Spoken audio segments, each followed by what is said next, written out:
Para encerrar, ô Marcos, eu só queria perguntar você comentou uma vez referente ao caça, né? O que acontece, por exemplo, se você estivesse lá na estratosfera e, sei lá, aquela bolha rompesse ou, sei lá, desse algum problema, você precisasse ejetar na estratosfera, o que acontece em relação a isso? Tá. Essa é uma pergunta bem técnica, né? O que ocorre é assim, então, o nosso corpo está adaptado aqui a uma determinada pressão. Uhum. Você já tirou um baiacu do mar? Uhum. Nunca tirei, mas já vi. Ele Mas incha. sem inflar, porque ele é um animal projetado por uma determinada pressão e ali, quando ele sai do mar, ele dá aquela inflada ali, porque o corpo dele não está adaptado para essa atmosfera que a gente está aqui. O que acontece é que a temperatura de ebulição da água a 0 metros, ou seja, a nível do mar, é hoje 100 graus Celsius. 100 graus Celsius é a temperatura que a água entra em Evapora. ebulição. Uhum. Quando você vai subindo, a temperatura aliás, a altitude é inversamente proporcional à temperatura. Então, no Himalaia, o cara que está lá no Himalaia, a água entra em ebulição a 70 graus Celsius. Ele está muito alto, ele está quase 7.000 metros de altura. Com 70 graus Celsius, ele consegue lá fazer um feijãozinho ali dele, né? Já evaporou a água, fez o miojo. No meu caso, não fez o miojo. O miojo melhor, né? Miojo lá, né? No caso, então, que eu estou num avião de caça a uma altitude muito, muito grande, a temperatura de ebulição da água está em torno aí de uns 40 graus Celsius, 35. Eu não sei exatamente, tá? Tem que fazer um cálculo ali. Aliás, eu preciso fazer esse cálculo, que já outras vezes me perguntaram isso.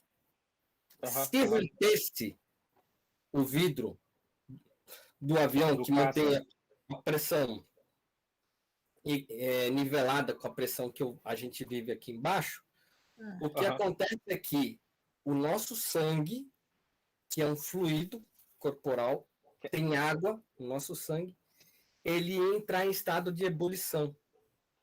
Nossa. Então, o que acontece nessa altitude, no caso de romper a minha cápsula ali, o meu cockpit, né, ter qualquer diferença, eu teria alguns segundos de vida, basicamente não há o que se fazer, né?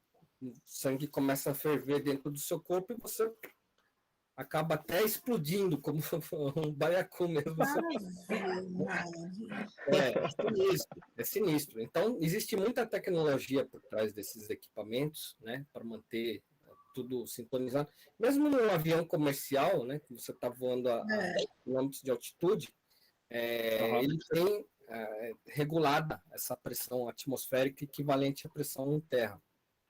Só que um caça que voa mais do que o dobro da altitude se torna muito mais perigoso por causa desse efeito da ebulição da água.